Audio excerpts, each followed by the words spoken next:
Et ça, tu pourras alerter les voisins à côté. Voilà. Et même s'il te met le premier couteau, même ça là ne t'empêchera pas d'avoir une force immense pour essayer de te battre. Qu'est-ce qui s'est passé? Était-il assis?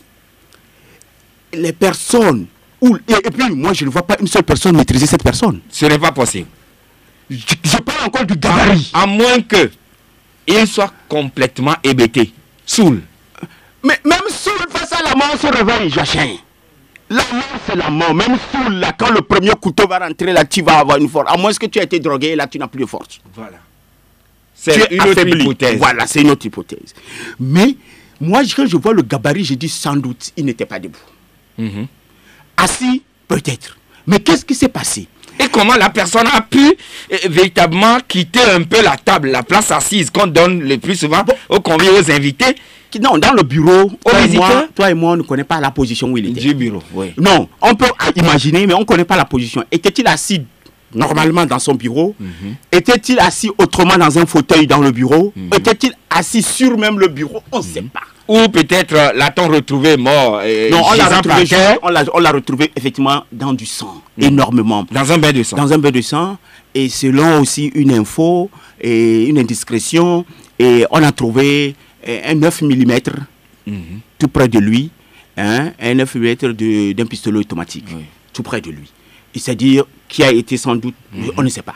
Mais de toutes les façons, la trace du couteau, il est. L'endroit qui a été égorgé est là. Mais sauf qu'aujourd'hui, moi, tout ce que je me demande suite à tout ça, c'est que je suis inquiet. Très inquiet. Parce que je dis bien, c'est dans un camp. L'endroit le plus sécurisé au Togo, pour moi, c'est le camp. Dans un pays, c'est le camp militaire. Mais le camp, c'est l'endroit où... Je me demande s'il y a une seule institution au Togo qui peut avoir la sécurité d'un camp militaire. Je ne sais pas s'il y en a. Même la présidente de la République, je ne sais pas si elle a la sécurité d'un camp militaire. Parce que c'est-à-dire que toute la force est là-bas. On dit force armée togolaise, c'est là-bas. Et on a pu aller atteindre quelqu'un dans son bureau et l'éliminer. Ça pose pas un soldat de rang, mais le premier pas un citoyen lambda, d'une force d'intervention rapide. Le premier responsable d'une force d'intervention rapide a été égorgé. Alors, et ce qui est grave, Joachim, ça c'est des interrogations de journalistes. Jusqu'à hier, à ce que je sache, 14 heures, où moi personnellement j'ai contacté le procureur de la République pour savoir s'il a fait le déplacement des lieux. Pour constater. Ah ben oui, parce que ça c'est le béaba, c'est la moindre des choses. Pour tout procureur de la République. Mais comment ça, Joachim? Jusqu'à 14 heures, le procureur m'a dit non. J'ai dit, il m'a dit qu'il n'est pas allé, que les OP, c'est l'officier de police judiciaire, c'est comme ça ils appellent, OPJ, sont là-bas. Et j'ai dit, monsieur le procureur, c'est pas possible. Il m'a dit, ben, ils vont lui faire le rapport, c'est un cas délicat, lui.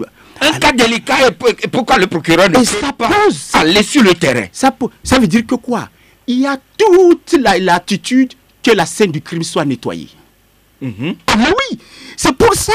Un procureur, même si c'est à 2 h du matin, que cette scène se passe, il se lève. On scelle les lieux. Nous n'apprenons rien à personne. Nous voulons que le pays fonctionne. Vous vous rappelez, il y a quelque temps, et il y a eu une sortie du ministre de la Sécurité par rapport à des jeunes qu'on a arrêtés. J'ai dit non, c'est pas son boulot, c'est le boulot qu'il a fait. Il ne faut pas que c'est le boulot du procureur de la République. Et je crois depuis ce temps, il y a eu...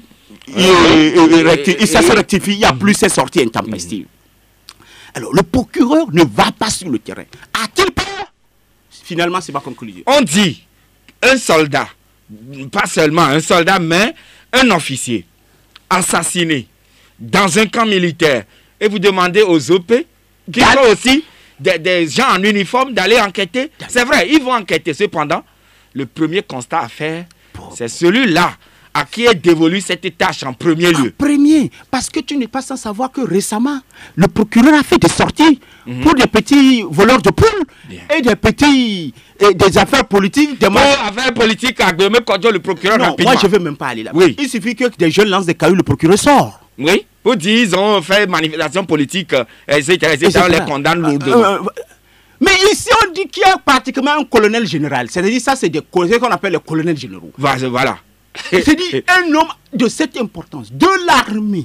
Encore d'une force d'intervention rapide. Voilà. Et qui a été tué, assassiné de cette manière. Il n'y a pas encore. J'ai dit qu'il y a quelque chose. Nous voulons que... Négligence ou bien... je ne sais pas. Je dis, oui. Ce que nous disons ici, Joachim, toi et moi, c'est pour la sécurité de tout le monde. Bien sûr. Ça veut dire que demain, le Premier ministre du Togo, quelqu'un peut aller dans son bureau, l'égorger et le sortir indemne. Ça veut dire que le chef de l'État, parce que j'ai dit que pour moi, le camp est l'endroit le plus sécurisé. Le plus sécurisé au monde. Quelqu'un peut rentrer dans le bureau du président de la République, l'assassiner et ressortir indemne. Sans être inquiété. Ça veut dire que quelqu'un peut rentrer tranquillement dans le bureau d'un ministre de la République, ministre d'État soit-il ou simple ministre, pour l'assassiner et ressortir. Autrement dit, ça fait peur. Ça fait peur. C'est pour ça que j'ai dit, ce que nous disons en tant que journalistes ici, c'est que nous alertons sur... Tous nous sommes dans ce camp en insécurité. Si on a pu atteindre ce monsieur, toi et moi, comment on va atteindre? Notre constitution, le cité Landa. Mais là, ça veut dire que nous, on va... La chair à canon. Exactement. C'est pour ça que nous disons, ce truc ne doit pas rester sans qu'une enquête soit minutieusement menée. Enquête sérieuse. Je me suis posé la question. Normalement, l'endroit devait être mis sous scellé ou bien il y a des trucs qu'on fait, mais c'est le procureur de la République qui est présent sur les lieux. Je te dis une petite anecdote. Ça s'est passé dans un peu de la sous-région dont j'étais. C'était juste un petit soldat de rang qu'on a retrouvé assassiné. Le procureur s'est déplacé. Voilà. L'armée a fait sortir des communiqués. Et certes, seconde chose, avant que je n'en arrive à l'armée, notre justice, elle sert à quoi? C'est ici qu'il faut poser la question. Oui, la justice togolaise. Elle sert à quoi? Les juges. Rien que les dossiers politiques, et puis les trucs de double vente de terrain. Merci beaucoup. Ça veut dire que les juges, messieurs les juges, s'ils nous écoutent, c'est pas la paix. Ils n'ont qu'à prendre leur bagage entier à la maison. C'est-à-dire la justice n'a pas sa raison d'être. Dans un pays où il y a eu un tel crime. Un crime de telle ampleur. Mais comment ça? Et on se tait. On va trouver que quand tu fais cette analyse, que tu n'es pas... ou bien tu es... Non. Je dis ça veut dire... Vous avez dit tout à l'heure que ça fait peur. Est-ce que le procureur lui-même, il ne peut pas avoir peur aussi? Quelqu'un peut aller égorger le procureur menacé de la République et ressortir indemne. Tout comme le ministre de la Sécurité, le ministre de la Justice, etc. Mais comment ça? Et ça repose la question de toute la sécurité du camp. Parce que... Est-ce à dire qu'il n'y a pas de caméras de surveillance dans les locaux, dans les couloirs du camp? Même au bureau du responsable. Parce qu'il est censé voir tous ceux qui viennent déjà de En tout cas, Loïc Lawson, les Togolais attendent une enquête sérieuse. Oui, une enquête que toutes les zones d'ombre. Je crains, en toute honnêteté, que la scène de crime est déjà effacée. Parce que tant que le procureur n'a pas... La scène de crime est déjà effacée? Mais attends. Mettons-le au conditionnel. Mais je crains, Joachim, c'est les blabas. Nous regardons tous les meilleurs films d'enquête de séries policières. On voit comment ça se passe. Il n'y a pas un secret aujourd'hui qu'on nous dise que c'est un secret de l'armée. Non. On voit le bon vieux temps, je vais rappeler Derrick ou Navarro. On voit les plus grands spécialistes d'enquête. Comment ça se fait? Aujourd'hui, c'est rien. On montre ça. La scène du crime a été effacée, à mon avis. Parce qu'à cette allure, on doit... C'est une supposition. Seconde chose. Pour que je finisse ce dossier. Un haut gradé de l'armée de cette ampleur a été assassiné de cette manière de la dimanche à lundi. Et jusqu'à hier, jusqu'à l'heure où je parle, à moins qu'à l'heure à l'instant où je parle, il n'y a pas un seul communiqué de l'armée pour dire au moins, je n'ai pas dit de situer les responsabilités, non. Au moins que voilà ce qu'on a constaté. Une enquête est ouverte. Le procureur est saisi. Au moins ça. Puisque ce n'est pas un mouton qu'on a tué à la tabasse. C'est pas un mouton. Non, c'est un être humain. Un haut gradé de l'armée. Alors ça pose la question, la question. Tous. Et à la veille de l'investiture du président au lendemain, excuse-moi, de l'investiture du président de la République. Ça veut dire que la première patate chaude que Faure Gnassingbé a en main, parce qu'il est obligé qu'on fasse la lumière là. La première patate chaude, c'est celle-là qu'il a en main, de faire la lumière et l'enquête pour que les responsabilités soient situées.